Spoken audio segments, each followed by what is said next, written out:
सम्मानित मंच, भाइयों और बहनों, आप सबने महान क्रांतिकारी चेम्बाकरमन पिल्लई का नाम सुना है? सुना है?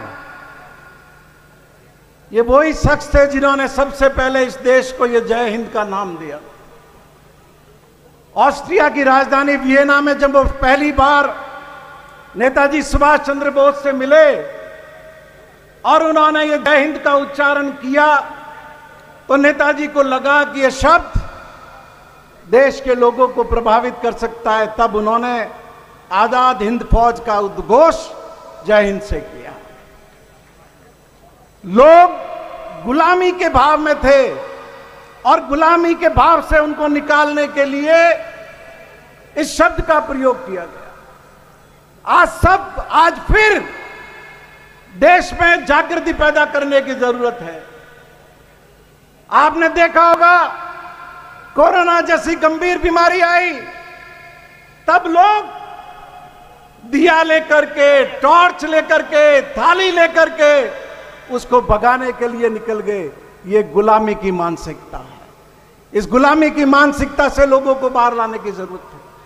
आज जब भारत पाकिस्तान की छाती पर चढ़ गया और जिस बहादुर कर्नल साफिया कुरैशी ने नेतृत्व किया, तब भारतीय जनता पार्टी का मंत्री विजय शाह कर्नल साफिया कुरैशी के बारे में क्या कहता है?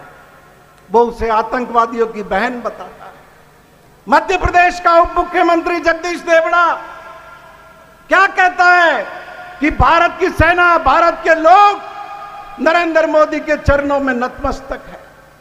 और आज भी वो दोनों लोग भारतीय जनता पार्टी के सदस्य बने हुए हैं। क्या यह भारतीय जनता पार्टी का वक्तव्य है? और अगर यह वक्तव्य भारतीय जनता पार्टी का नहीं है तो अब उन दोनों को अब तक बाहर क्यों नहीं निकाला? लंबी बात मैं नहीं कहूंगा। आज बाड़मेर के लोगों को धन्यवाद देना चाहता हूं मैं कि वो लोग जो ये सपना देख रहे थे, आपको याद होगा अयोध्या का सांसद लल्लन सिंह क्या कह रहा था कि हम 400 सीट के जीत के आएंगे, भारत का संविधान बदलेंगे। कर्नाटक का हेगड़े क्या कह रहा था? हम 400 सीट जीत करके आए, भारत का संविधान बदलेंगे। राजस्थान के उप मुख्यमंत्री दिया कुमारी क्या कह रही थी? हम 400 सीट जीत करके आएंगे, भारत का संविधान बदलेंगे। और ये ज्योति मिर्धा क्या कह रही थी? 400 सीट जीत करके आएंगे, भारत का संविधान बदलेंगे। लेकिन बाड़मेर और हिंदुस्तान की उन तमाम जगह के मतदाताओं को धन्यवाद है जिन्होंने इनको 240 सीटों पर रोक दिया। और आज हम लोग ये जो अनुभव कर रहे हैं, आप देखिए, प्रधानमंत्री पहलगाम में हमला हुआ, वहां नहीं गए। हमले के जो लोग मारे गए उनके परिवार से मिलने नहीं गए, पूंछ में नहीं गए, सर्वदलीय बैठक बुलाई तो उसमें नहीं गए।